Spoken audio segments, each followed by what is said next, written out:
I am Jogwala. Kailash Chandra English Dictation, Volume 1. Transcription 21, 80 words per minute.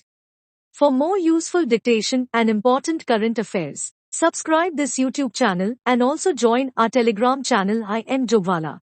Like, share, subscribe. Let's start.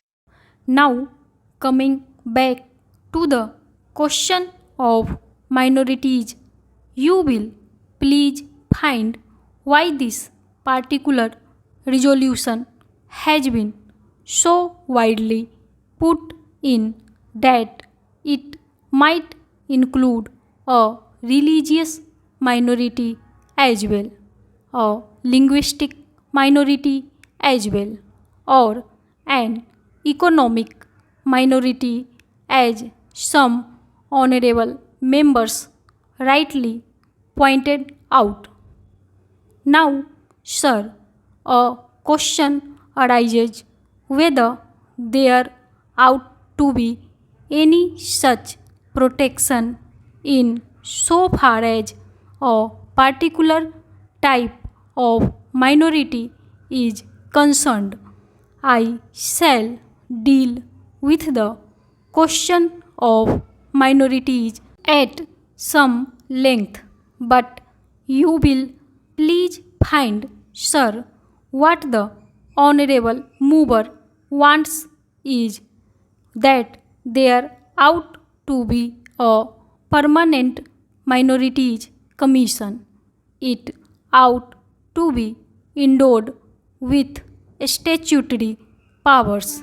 Therefore, sir, an attempt is being made for the first time by my honorable friend for driving a wedge between a community and a community.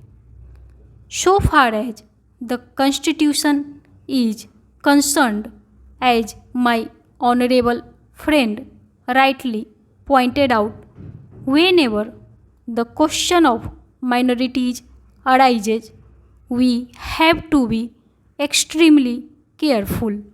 The Constitution is a very sacred document which has embodied all the different aspects of the common question of India's nationality.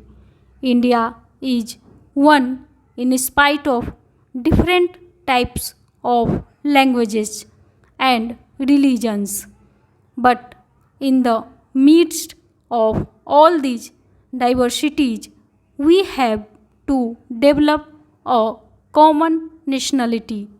Therefore, whenever we consider the question of the development of the nation and the interest of the nation, you cannot afford to think in terms either of religion or of language. It is true, sir, that there are different religions. It is also true that there are different languages. Therefore, a question arose, and the framers of the Constitution had to devise a constitution in the midst of the unity of India with certain diversities here and there. For that purpose, what they did was they devised a common nationality for the whole of India, and in so far as religious minorities were concerned, they were given certain rights. I would not go into the details regarding the provisions of the fundamental rights regarding the practice of religion. Certain rights have been given to the religious minorities, and beyond that, it would not be proper to bring in the religious minorities, for political rights. For that, we have to be extremely careful. I would also point out that while we have to develop a common nationality, the members of the Indian nation have to understand that we are one nation. Therefore, certain rights in respect of religious minorities were given. They were fundamental rights, and most of them are justiciable rights. Here we stopped so far as the religious rights were concerned. Then a question arose: what ought to be the attitude of not only the government but the society regarding the languages? It was true that there were certain interests of the regional languages.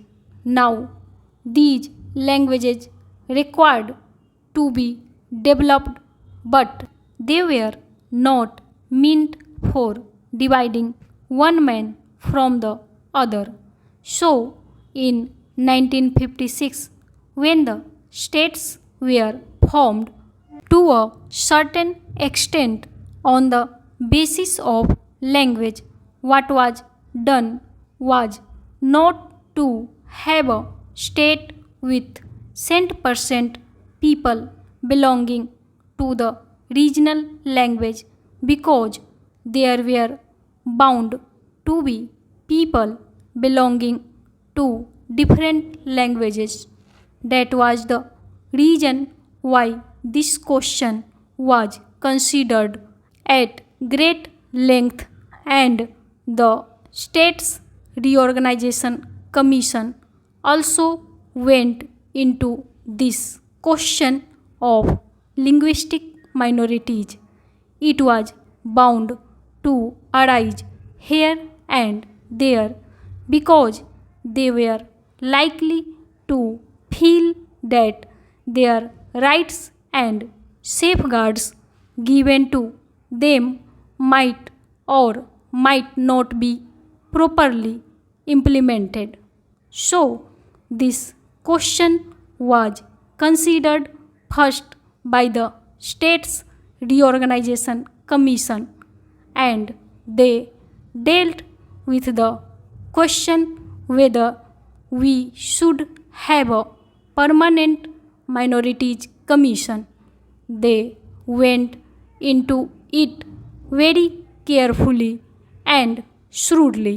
They found out that it would not be proper to set up a permanent minorities commission because the result, if not the actual effect, would be that a permanent wedge would be driven between one community and another community. So far as language minorities were concerned, they had a right so far as their own languages were concerned. They had also an obligation to understand the language of the majority in the particular state. It is only by thus coming together that the members of the two language groups would come together and would harmoniously develop, but it was found at the time when the States Reorganization Commission had to consider this that some machinery should be devised for safeguarding the rights of linguistic minorities only, and after full consideration what was considered was that only in respect of linguistic minorities, certain rights should be extended and certain rights should be safeguarded,